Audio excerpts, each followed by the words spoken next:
11:30 at night, October 11th, 1975. A cameraman goes live in Studio 8H, and nobody in the room, the crew, the cast, nor the network knows if what happens next will exist by Christmas. There's no tape delay, no safety net. If someone drops a line, curses, or the whole thing falls apart, millions of people watching on NBC that night will see it happen in real time. Here's the part that gets lost. The show didn't even own its own name yet. Somebody else had already claimed Saturday Night Live, a Howard Cosell variety show program on a rival network.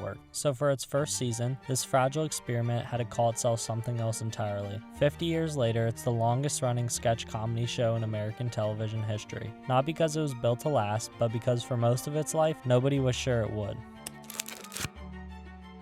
Before there was a show, there was a hole in the schedule. Saturday nights on NBC in the early 70s meant reruns. Old Tonight Show episodes with Johnny Carson recycled because Carson wanted his weeknight show off the weekend rerun treadmill entirely. That left a 90-minute gap that NBC didn't quite know what to do with. Not a flagship spot, not a priority, just dead air waiting to be filled. Into that gap walked a 30-year-old Canadian writer-producer named Lorne Michaels, who had never run a network series of this scale. He'd written for variety programs, cut his teeth in sketch comedy in Toronto and Los Angeles, but he had never been handed the keys to anything this size. His pitch wasn't really for a comedy institution. It was for something rougher, live, youth-orientated, unafraid to look unpolished, built around the rhythms of stand-up and improv rather than the scripted variety format NBC was used to. It was closer to a counterculture signal than a business plan. What Michaels understood was that comedy had already changed. The people filling the clubs, improv theaters, and college campuses weren't looking for polished television personalities anymore. They wanted something faster, stranger, and a little unpredictable. NBC wasn't really buying into that vision just yet. It was simply willing to give it 90 minutes on Saturday night and see what happened.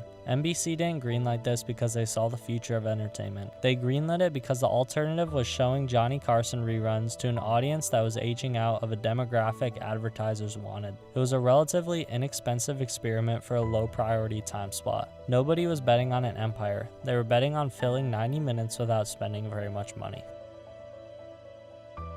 NBC's confidence in this show can be measured in a number: $134,600 an episode. That was the final budget, talked down from $180,000 Michaels and his team said they would need to make the show work. NBC held the line partly because of simple math. Reruns of Best of Carson had been generating the network roughly $20,000 in profit on those Saturday nights. A live, untested show wasn't just an expense. It was NBC trading a small, known profit for an unknown risk while trying to keep that risk as inexpensive as possible. The bigger gamble wasn't the budget though, it was the format itself. By the mid-1970s, most entertainment television had moved away from live production. The industry had largely shifted to tape, because tape was safer, mistakes could be edited out, a line could be re-recorded. A joke that died in a room simply wouldn't exist in the version that aired. Michaels pushed for live anyways, not as a stunt, but as the entire premise. A show that felt like it was happening to you in real time, not performed to you after the fact. That single decision changed the physics of every Saturday night. There was no safety net if a cast member forgot a line in front of a studio audience. No way to reshoot a sketch that fell flat. No editing room to quietly fix what didn't work. The show either succeeded in the moment,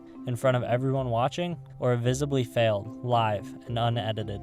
That uncertainty became part of the entertainment. Viewers weren't just watching comedy, they were watching to see whether live television could hold for another 90 minutes. Every missed cue, every actor fighting to stay in character, every sketch that was somehow recovered after nearly collapsing, reminded the audience that they were watching something that couldn't be recreated. For an industry that increasingly relied on tape productions, it was a genuine departure from standard practice. If it failed though, the potential damage was limited. A relatively inexpensive live 11:30 p.m. show wasn't positioned to threaten NBC's primetime lineup or its advertisers' relationships. There was no flagship reputation riding on it, which meant that there was little stopping the network from canceling it if the ratings didn't justify the experiment. NBC's posture towards the show wasn't enthusiasm. It was closer to permission. A willingness to let something unconventional happen in a time slot that wasn't central to NBC's strategy, as long as the cost of failure remained acceptable.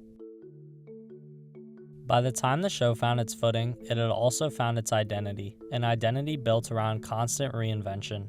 The cast Michaels assembled came with a name that doubled as a warning label: the not ready for primetime players.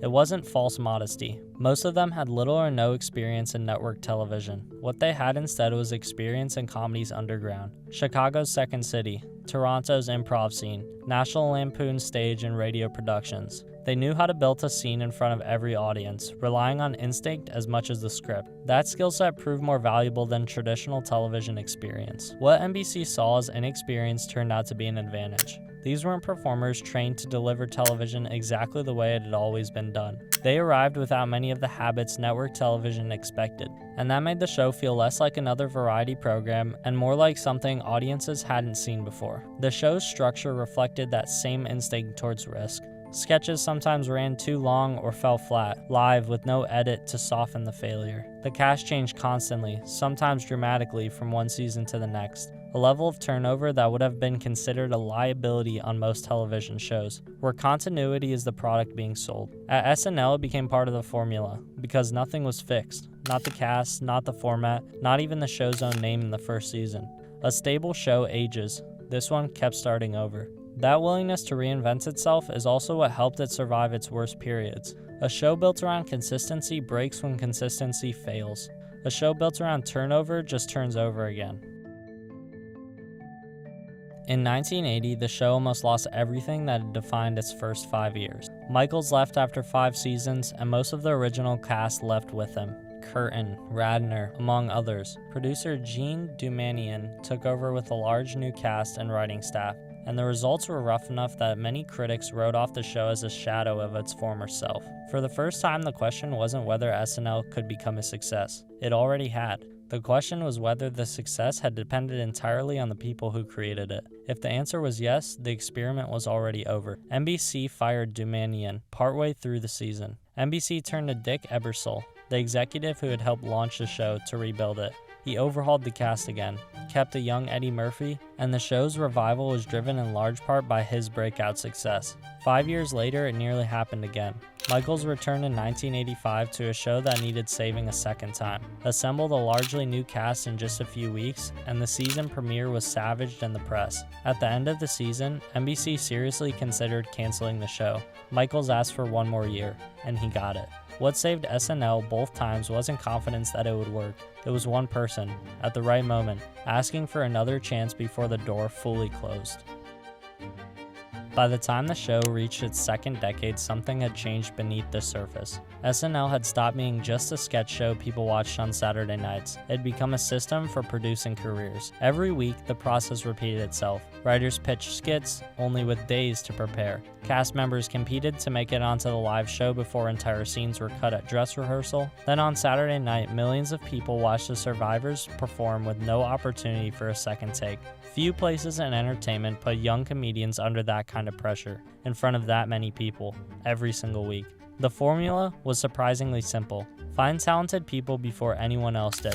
Throw them into one of the most demanding, creative environments in television, and see who could survive it, week after week. SNL wasn't just producing episodes, it was testing writers, performers, and the future stars in real time. Chevy Chase left after one season and became a movie star. Eddie Murphy joined at 19 and helped revive the show before becoming one of Hollywood's biggest box office stars. Tina Fey, Will Ferrell, Adam Sandler, Mike Myers, the list of alumni who built major film and television careers after leaving is long enough that it stopped looking like a coincidence and started looking like a track record. Hollywood noticed. SNL gradually became more than a television show. It became one of the industry's most reliable proving grounds. Agents watched it, producers watched it, studio executives watched it. By the time someone left Studio 8H, they had already demonstrated they could write under pressure, perform live, and adapt faster than most young actors ever had to. Weekend Update became its own kind of institution within the institution, a reoccurring segment that helped to shape generations of satirists and comedy writers and gave the show a platform that extended beyond sketch comedy.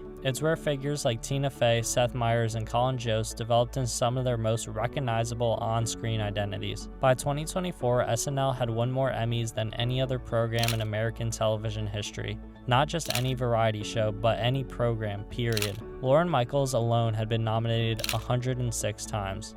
Awards weren't what made the system valuable. They were evidence that it kept working. Every generation produced a different cast, a different voice, and a different style of comedy. But the mechanisms underneath stayed remarkably consistent. The people changed, the process didn't. None of that was the plan in 1975. Nobody set out to build a farm system for Hollywood. But once the show proved it could take unknown talent and create stars, repeating that process became part of its long-term model, more durable in the long run than any single season's ratings.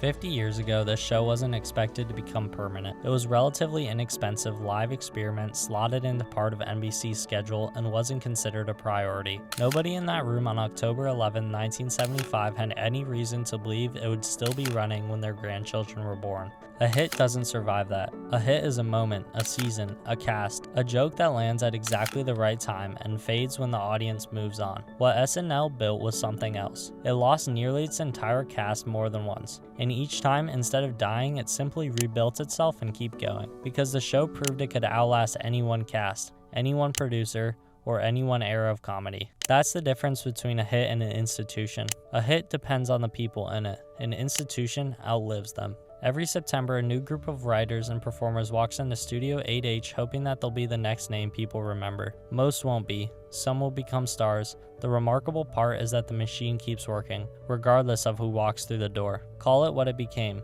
Not just a comedy show, but an institution. A piece of cultural infrastructure that manufactures stars, develops talent, launches film careers, and does it again every September, regardless of who walks in through the studio doors. NBC didn't set out to build that. It just turns out that one of the cheapest, riskiest bets the network had ever made on a Saturday night became one of its most durable. Thank you for watching. I have new content coming out every Thursday at 2 p.m., so please subscribe and like this video if you want to see more. Thank you, and have a nice day.